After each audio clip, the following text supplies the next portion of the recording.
हे आहे जगातील सर्वात मोठं कोळ्यांचं जाळं। स्पायडर सिल्क तयार होण्याची प्रक्रिया खूप अद्भुत आहे। काही प्रजातींचं सिल्क हे स्टील इतकं मजबूत असतं, तर काही प्रजातींचा धागा हा मानवी हाडांपेक्षा मजबूत असल्याचं नोंदवलं गेलं आहे।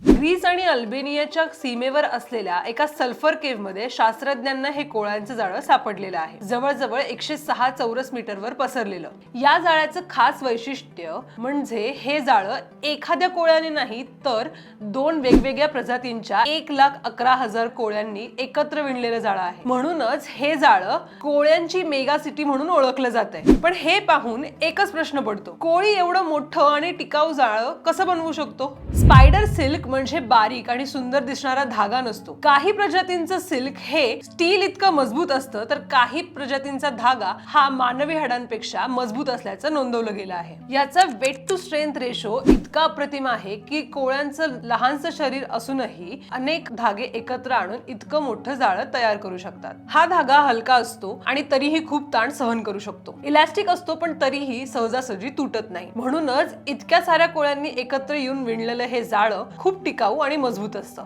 हा सुपर स्ट्रॉंग सिल्क स्पायडर्स कसे विणतात ते पाहूयात। स्पायडर सिल्क तयार होण्याची प्रक्रिया खूप अद्भुत आहे। प्रत्येक कोळ्याच्या शरीरात वेगवेगळ्या प्रकारचे सिल्क ग्लँड्स असतात, ज्यातून 7 प्रकारचे वेगवेगळे सिल्क तयार होतात। स्टिकी सिल्क, रॅपिंग सिल्क आणि ड्रॅगलाइन सिल्क इत्यादी। सुरुवातीला हे सिल्क द्रव स्वरूपात असतं, पण हवेच्या कॉन्टॅक्ट मध्ये आल्यानंतर ते लगेचच मजबूत धाग्यांमध्ये बदलतं। जाळं तयार करताना कोळी मजबूत फ्रेमलाईन तयार करतात। त्यानंतर ते स्पायरल थ्रेड्स टाकतात, जे हलके स्टिकी आणि इलास्टिकी असतात। शेवटी तयार होतात कॅप्चर थ्रेड्स, ज्या कीटक पकडण्यासाठी अगदी परफेक्ट असतात। या सल्फर केव्ह मध्ये असलेले 1,11,000 कोळी त्यांचा छोटासा भाग मेंटेन करतात, पण सगळे मिळून एकच मोठं आणि व्यवस्थित स्ट्रक्चर बनवतात। हेच त्यांचं कलेक्टिव्ह टीम वर्क या जाळ्याला मेगा सिटी ऑफ वेव्स बनवतो। स्पायडर कसं जाळं विणतो हे आपण पाहिलं, आता त्यामागचं सायन्सही समजून घेऊयात। स्पायडर सिल्कची ताकद त्याच्या मोलेक्युलर स्ट्रक्चर मध्ये दडलेली आहे। या सिल्क मध्ये असलेल्या बी शीट नॅनो क्रिस्टल्स इतक्या घट्ट पॅक्ड असतात की धागा ताणला गेला तरीही सहज तुटत नाही। त्यामुळे सिल्क एकाच वेळी स्ट्रॉंग आणि फ्लेक्झिबल असतो। स्टील सारखा मजबूत पण फार कठीण नाही। सल्फर केव्ह सारख्या अत्यंत कठीण वातावरणात सिल्कची फ्लेक्झिबिलिटी आणि स्ट्रेंथ कोळ्यांना जिवंत राहण्यासाठी खूप मदत करते।